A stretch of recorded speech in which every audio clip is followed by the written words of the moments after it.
Hi and welcome to the Art Lab. My name's Andy and today I've gone a little bit crazy with glitter.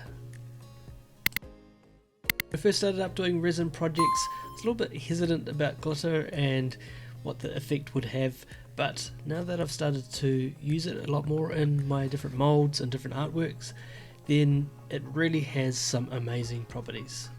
It just zhuzhes everything up a bit and takes things to the next level.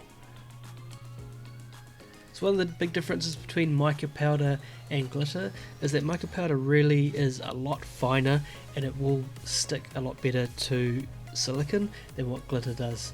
So in a previous video that I'll link up here, you can go and have a look and see how I use mica powder to make highlights. Now I'm trying to do a similar thing here with glitter, but the glitter is just not going to stick on it very well and it will float away a little bit when resin is added. All I'm doing is just brushing that glitter into all the different nooks and crannies to ensure that there's a nice spread of glitter across the whole mold. It's not that expensive, you can pick it up from most places that you can buy your resin from. I've got some links down below in places that I buy some of the supplies, especially on Amazon. So if you're on Amazon, you can get this stuff on any of the Amazon marketplaces in your local country. You never have enough glitter, so why not add it to your resin as well.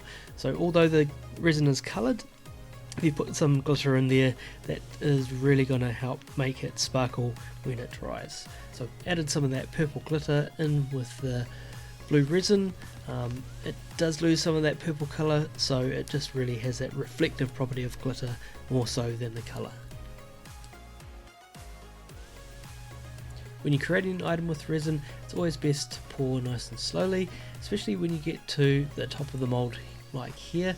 You've got some very small octopus arms here that we want to fill in, so we're just filling very slowly in the middle so that the resin spreads out to the extremities of the mold and slowly fills up. You definitely don't want to go over the top of the mold because that's when you get a lot of cleanup work to do. So you want to be just below the top of the mold so that all cures in one place. If you're a beginner and you're getting into resin, one of the most important things is resin safety. I've linked a video here to my resin safety guide. Go and have a look at that. It's going to go over all the different basics around safety and working with resin.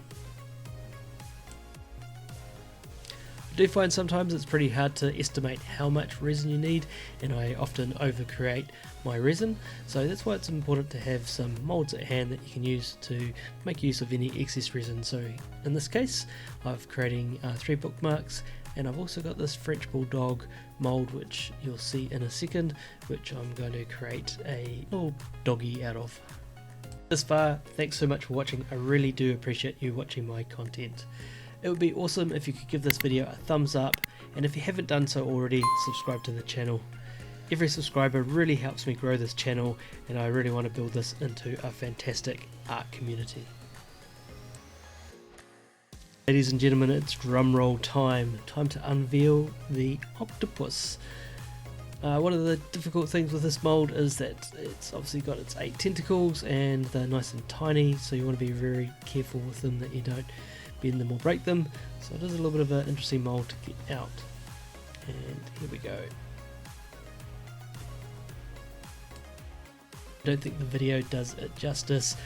You can capture that sparkle effect there, but it's not as good as when you see it in real life. In real life it really sparkles and catches the light, and it is pretty amazing.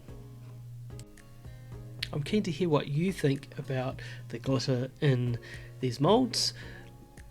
Give me your opinion down below. I'd love to interact with you in the comments. But we're not done, there's still one more to reveal, and this is our French Bulldog. So this little guy, same colour blue, same colour glitter, and he really sparkles too. I really like this French Bulldog mould. It's a cute little ornament that is great for anyone's house, especially those that have French Bulldogs. So there you have it, quick video on adding glitter to your silicone molds. I hope you liked this video. Please give us a thumbs up, subscribe to the channel if you haven't already, and we'll catch you next time in Andy's Art Lab.